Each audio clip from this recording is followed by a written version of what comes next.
Have you ever had one of those relationships? You know the one with the highest highs and the absolute lowest lows, the one you just couldn't walk away from, even when you knew deep down it was bad for you? Well, we're going to get into that today because there's a very real, very powerful psychological reason that happens, and just understanding it, that's the first step to getting free. So, here's the big question, right? It's a total paradox. Why does something that can feel so awful, so draining, also feel impossible to quit? It just doesn't make any sense. But the thing is, the answer isn't about logic. It's about brain chemistry. And it turns out this feeling isn't random. It's a known pattern. And sometimes it's even used on purpose. So what is this thing? What's the name of the game that's being played? It's called intermittent reinforcement. And I know, it sounds a little clinical, but stick with me. This isn't just some vague idea. It's a very specific behavioral principle. And it's pretty much the engine that makes this whole addictive cycle run. Okay, let's break that down. The most important word on this entire slide is unpredictably. This isn't about someone being nice all the time or mean all the time. It's the randomness. It's the not knowing when the next reward, a nice comment or a moment of affection is going to show up. That uncertainty, that's what hijacks your brain. And this is why we're calling it the emotional slot machine. Think about it. What makes gambling so addictive? It's not winning every time, of course not. It's that you have no idea when you're going to win. Just pulling that lever, that moment of pure anticipation, that floods your brain with dopamine, that feel-good chemical. It's the chance of the reward, not the reward itself, that gets you hooked.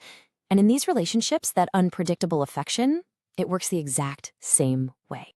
Now, here's where things get a little darker, because this pattern doesn't always just happen by accident. In a lot of really toxic dynamics, this is used strategically. It becomes a playbook, a conscious or unconscious way to rig the emotional game to keep you completely and utterly hooked. And that playbook, it usually follows 4 pretty devastating steps. First up, step 1, intense affection. This is what people call love bombing. They shower you with attention, they tell you you're perfect, it feels amazing. But then, bam, step 2, sudden withdrawal. They just go cold, distant radio silence. That whiplash sends you straight into step 3, desperate craving. You start scrambling, obsessing, trying to figure out what you did wrong to get that good feeling back. And just when you're about to give up, they throw you a bone. Step 4, the unpredictable reward. A little text, a tiny moment of warmth. It's just enough of a dopamine payout to pull you right back in and start the whole horrible cycle over again.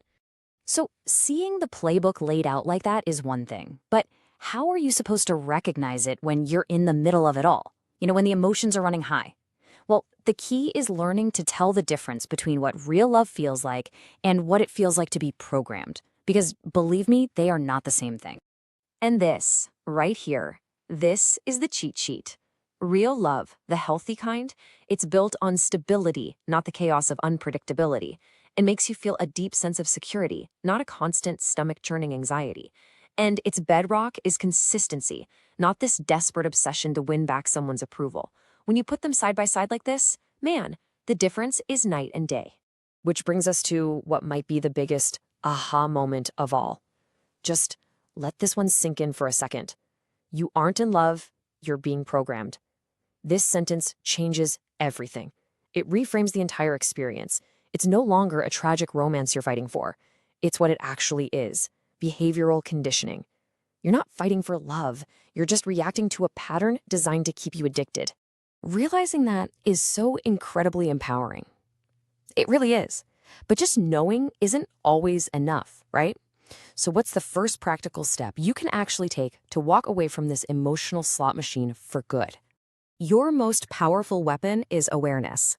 It's all about learning to see the pattern instead of just getting lost in the emotion. So the next time they go cold, instead of asking, what did I do wrong, you can learn to ask, is this step 2, the withdrawal? And when they give you that little breadcrumb of affection, you can see it for what it is. Yep, there it is, step 4, the unpredictable reward. Just spotting the game is the first huge step to taking away its power over you. So, I'm going to leave you with this thought.